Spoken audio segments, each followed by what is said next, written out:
చెరువులు బాగు చేయడము, పెండింగ్ ప్రాజెక్టులు పూర్తి చేయడము, తుమ్మిళ్ళ లిఫ్ట్ కట్టడము, భక్తరామ్ దాస్ లిఫ్ట్ కట్టడము, ఇట్లా అనేక దేవాదుల ప్రాజెక్టును పెద్ద ఎత్తున పనులు పూర్తి చేయడము.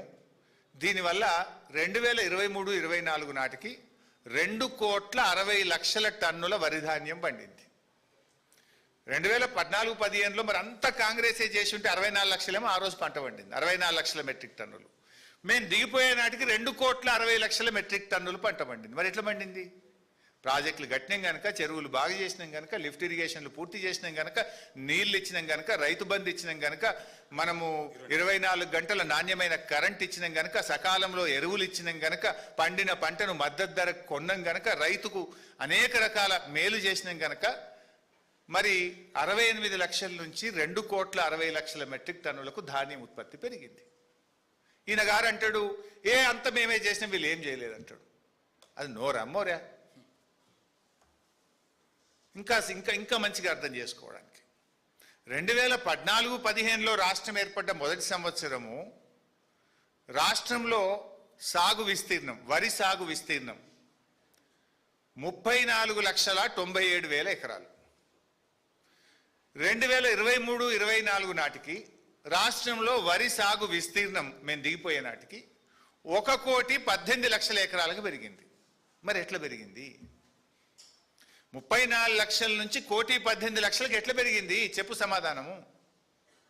అంటే మేము ప్రాజెక్టులు కట్టడం వల్ల, ఇరిగేషన్ ప్రాజెక్టుల మీద పెద్ద ఎత్తున రాష్ట్ర ప్రభుత్వం కృషి చేయడం వల్ల ఇంత సాగు విస్తీర్ణం పెరిగింది. ఇలా వరి సాగు విస్తీర్ణం పెరిగినా, మరి పంటల ఉత్పత్తి పెరిగినా కూడా 2,60,00,000 మెట్రిక్ టన్నులకు ఉత్పత్తి పెరిగినా దానికి బీఆర్ఎస్ ప్రభుత్వం చేసిన కృషి అనేది వాస్తవం. కానీ రేవంత్ రెడ్డి గారు పచ్చి అబద్ధాలు మాట్లాడుతూ నిన్న కూడా రాష్ట్ర ప్రజల్ని తప్పుదో పట్టించే ప్రయత్నం చేసినారు. ఇంకో విషయం కూడా ఆయన నిన్న ఒక తప్పును ప్రచారం చేసే ప్రయత్నం, మేము సరే మేడిగడ్డ అయితే మూయాల్సిన అవసరమే లేదు గేట్లు, అన్నారం సుందిళ్ళ బ్యారేజీలు ఒకవేళ మూసి నిర్మిస్తే భద్రాచలం కొట్టుకపోద్ది అంటాడు ఈయన. భద్రాచలం కొట్టుకపోతుంది, 48 ఊర్లు మునిగిపోతాయి అంటాడు. మీరు జర్నలిస్టులు, విజ్ఞానవంతులు, అర్థం చేసుకోగలుగుతారు. రాష్ట్ర ప్రజలకు కూడా నేను మీ ద్వారా విజ్ఞప్తి చేస్తా ఉన్నా. Simple, very simple. 2022లో 28 లక్షల క్యూసెక్కుల వరద వచ్చిన భద్రాచలంకు 48 గ్రామాలకు వచ్చిన 30 లేదు, 28 lakh క్యూసెక్స్. పోయిన సంవత్సరం 15 లక్షల క్యూసెక్కుల వరద వచ్చిన మేడిగడ్డ తట్టుకొని నిలబడ్డది. భద్రాచలం కానీ ఆ 48 గ్రామాలకు ఇబ్బంది జరగలేదు.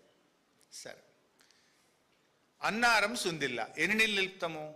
5 TMCలు అన్నారంలో, సుందిల్లలో ఒక 5 TMCలు నింపాలి. నింపితే మనకు మోటార్లకు నీళ్ళు అందుతాయి. ఇది నిన్న రేవంత్ రెడ్డి చెప్పిండు, నేను చెప్పింది కూడా కాదు.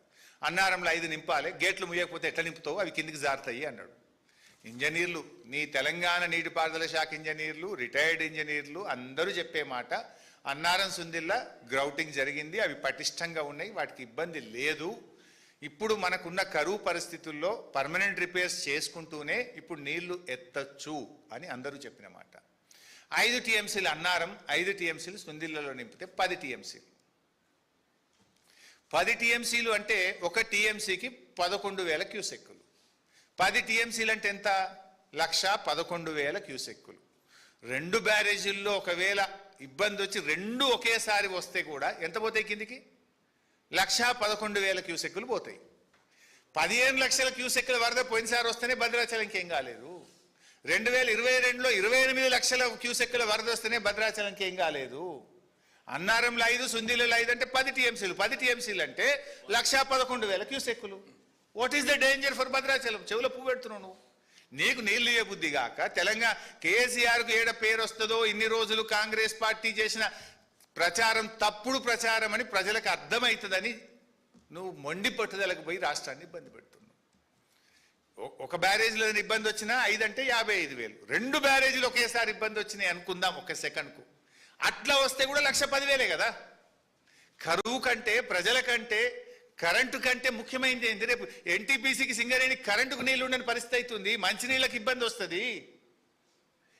నీ మొండితనం ఇందులో ఇవి కూడా రాసిన రిటైర్డ్ ఇంజనీర్లు, they have return in this letter. ఈ స్థాయిలో బ్యారేజీలు